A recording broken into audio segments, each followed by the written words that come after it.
everyone, my name is Birdbrain and today we are talking about anime. So people that know me personally know that I'm not the biggest anime fan in general. I mean, I've seen a few and enjoyed most of them, but yeah, for the longest time I wasn't the biggest knowledgeable person in terms of anime. However, my time teaching in Tokyo really made me see anime in a different way.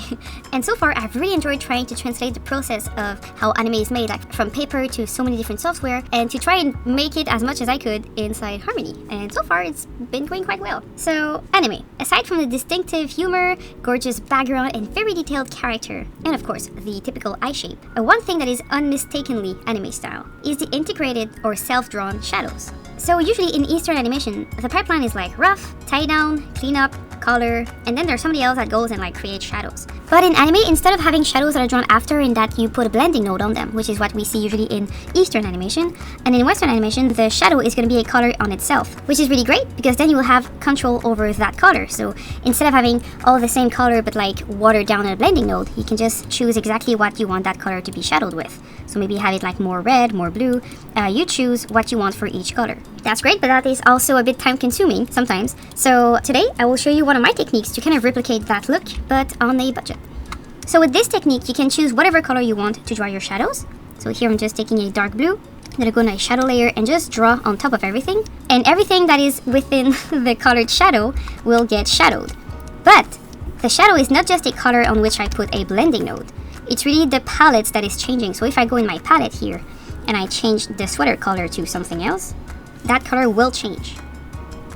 And to do that, here are a couple of notes that you will need. A cutter, a color override, dun dun dun, and the color art filter and the line art filter. Alright, so for this project, I'm gonna be using Lackadaisy's assets. So Lackadaisy is a comic created by Tracy G. Butler, and it's amazing, and we are currently making a short film for it. So I'm gonna have a link in the description below so that you can check it out. Alright, so first we're gonna create our shadow palette. So you just find your palette here, you right click, and then you clone it. Very important, you need to clone it. If you duplicate, it's not gonna work. And then I will name it accordingly. So instead of being Ivy in normal palette, it's going to be the shadow. Of course, to be able to work with it, I will go and place it on top of everything. I'm gonna use these little arrows and move my palette up.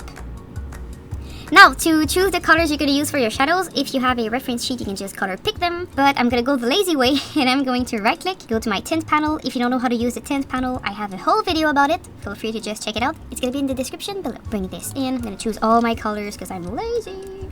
And then I will just blend them with a little bit of blue because that's quicker. Just double click here, go get my bluish color. And remove a bit of values, a bit more saturated, a bit more blue.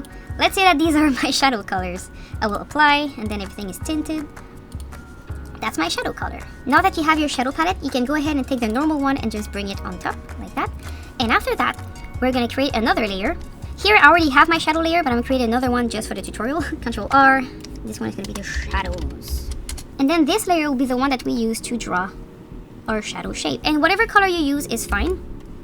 So I'm just going to go in my FX color, take my shadow color right here, and then I'm going to draw just a big thing here quickly, just so that we can work with it. You can redraw it after. This is just a test. And then what we're going to do is everything that is drawn within that shape will then change the color under it. So the next stage will be to mask this shape on our character.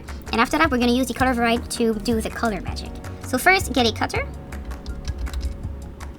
If you don't know how to use a cutter, I have a tutorial on it. I will link it in the description below. And then I just need to go get my body here, connect it like that, and invert it so that my shadow is within my character. But then instead of putting a blending node on it, which is something that you could do, just put a good old blending node and have this to multiply and with a little transparency. And if you feel fancy, you can even put a blur on it. Remember, you need to be into the render view to see it though. So that's one thing you can do, but that's not what we are doing today. This is more of the Eastern way. We want to do a anime kind of shadow, so goodbye. We're gonna take a color override instead. So color override, put it here, and then anything that this color touches will change. So to do that, I have a little composite here that will kind of flatten my whole character, and I will put another composite to make a compositing sandwich. And then that color, I don't want it to affect the line art for some reason, so I will separate my line and my color art, just like so. And then I'll use the color override to do a second color art. All you need to do with that color override is literally to go here. Oh, by the way, when your palette has a strike like that here, you just need to save it. It's all fine. click on your shadow palette with all your dark colors and allow it to pass. And that's all. So now I have this regular color heart, which is my whatever palette I have on top here. So my normal palette.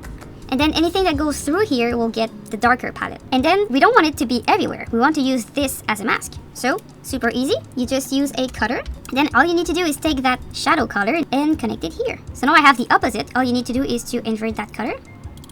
And that's it. Like the color you put here is not important. If I go and I change my shadow color to something else, it's not important, whatever color I have. All it does is it allows the color override to be cut like that. And honestly, you don't even need that color though. I just put it there at first to show you the blending node. So then, since this is not a color, what you can do after is that shadow palette. I did it the cheap way by just putting everything more blue, but then you can really adjust the color as you want. So I'm gonna go find my sweater color and I will just give it maybe a bit more red. Like that. Same thing with the color.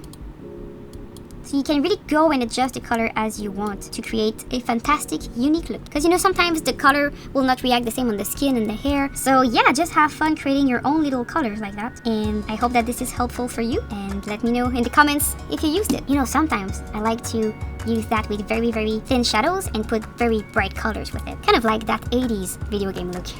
So just to show you this, I'm gonna use my old thinner shadows, put them into the color override.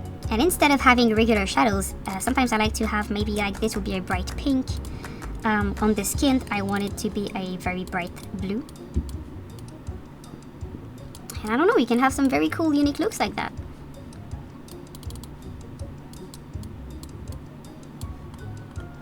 I don't know, man. Just have fun and tell me if it worked for you. So with that, have a nice day.